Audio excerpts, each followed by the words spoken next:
Remote area হাওরের বেছে নিয়েছেন, এজন্য আমি তাকে ধন্যবাদ জানাই, কৃতজ্ঞতা জানাই বিজিবির প্রতি।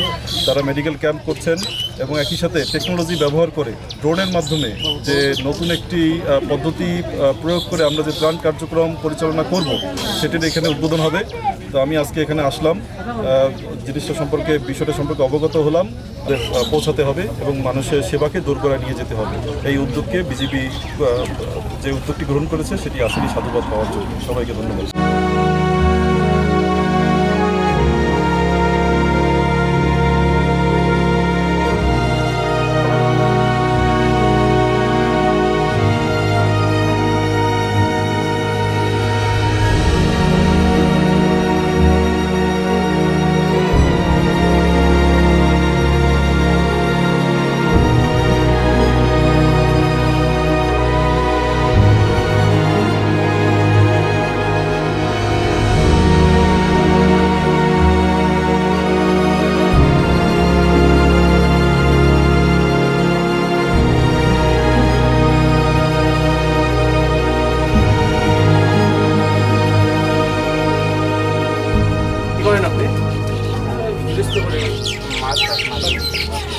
বন্যাতে আপনাদের কি কোনো অসুবিধা না, এখন আর বন্যা তেমন একটা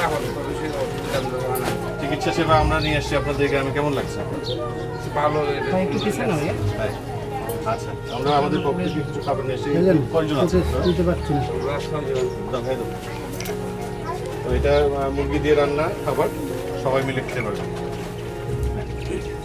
ঠিক আছে, হ্যাঁ আচ্ছা ঠিক আছে। এগুলো আমার ধরনেরই আছে। আচ্ছা, আপনারা তো এখানে বন্যায় আক্রান্ত, আমরা বিজিবির পক্ষ থেকে এখানে ওষুধপত্র দিচ্ছি, আপনাদের জন্য খাবারও নিয়ে এসেছি। কয়জন আছেন আপনারা? আচ্ছা দেন, মুরগি দিয়ে রান্না, হ্যাঁ খেতে পারবেন, সমস্যা নেই।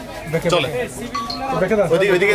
আপনারা জানেন যে হবিগঞ্জ জেলাও জেলার মতো বন্যায় আক্রান্ত হয়েছে। তো এরই ধারাবাহিকতায় আজকে বিজিবির পক্ষ থেকে বিজিবি সদর দপ্তরের নির্দেশনায় আমরা এসেছি বানিয়াচং উপজেলার সুজাতপুর ইউনিয়নে বাল্লা নামক একটি গ্রামে। তো এই গ্রামে আপনারা দেখেছেন যে গ্রামের চারিদিকে পানি এবং এখানে মনে হয় 50-60টি বাসা আছে। এই গ্রামের মানুষজন কিন্তু গৃহবন্দী। তো আমরা আমাদের সহযোগিতা নিয়ে এসেছি। আমরা যেহেতু তাদের নৌকা ছাড়া কোথাও যাওয়ার উপায় নেই এই মুহূর্তে, আমরা নৌকা নিয়ে তাদের দোরগোড়ায় এসেছি। আমাদের পক্ষ থেকে বা আমাদের বিভিন্ন ধরনের ডক্টর এসেছেন, আমাদের বিজিবির ডক্টর আছেন, একটা মহিলা ডক্টর স্পেশালিস্ট আছেন এবং 3জন ডক্টর আমাদের সাথে আছেন। তারা বিভিন্ন রোগীদের ঘরে ঘরে যে তাদের সমস্যা যেটা আছে সেই সমস্যাগুলো সমাধানে ওষুধ দিচ্ছেন, প্রেসক্রিপশন দিচ্ছেন। একই সাথে এই বন্যা দুর্গত জেলায় পানির সমস্যা আছে, এখানে আমরা পানি বিশুদ্ধকরণ ট্যাবলেট বিতরণ করছি। একই সাথে আপনারা জানেন যে এইরকম একটা জলবদ্ধ এলাকায় গবাদি পশু পাখি যেগুলো আছে, গরু ছাগল ইত্যাদি, এরাও তো অনেক ধরনের রোগ ব্যাধিতে আক্রান্ত হয়। তো আমাদের সাথে একটা ভেটেরিনারি টিম আছেন ডক্টরদের, তারাও এই বাড়ি বাড়ি যে বিভিন্ন ধরনের গরু গবাদি পশু যেগুলো আছে তাদেরকেও প্রয়োজনীয় চিকিৎসা সেবা এবং বিনামূল্যে ওষুধ আমাদের পক্ষ থেকে দেওয়া হচ্ছে। আর এছাড়া এখানে যে সমস্ত বাসা বাড়িতে একেবারেই প্রত্যন্ত গরিব মানুষ আছেন, আমরা আমাদের সাথে আমাদের নিজস্ব উদ্যোগে খাবার দাবার নিয়ে এসেছি এবং তাদেরকে আমরা রান্না করে খাবার বিতরণ করছি।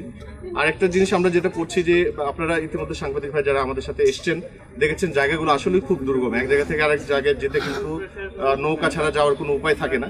তো কিছু দুর্গম জায়গায় আমরা ড্রোনের মাধ্যমে ত্রাণ বিতরণ করছি। অলরেডি আমরা কিছু করেছি এবং আরও কিছু আমরা আজকে করব। এই ধারাবাহিকতা আমাদের আগামী দিনেও অব্যাহত থাকবে, যতদিন পর্যন্ত না এই পানিগুলো সরে যে এই এলাকাটা আবার স্বাভাবিক হচ্ছে। সবাইকে ধন্যবাদ।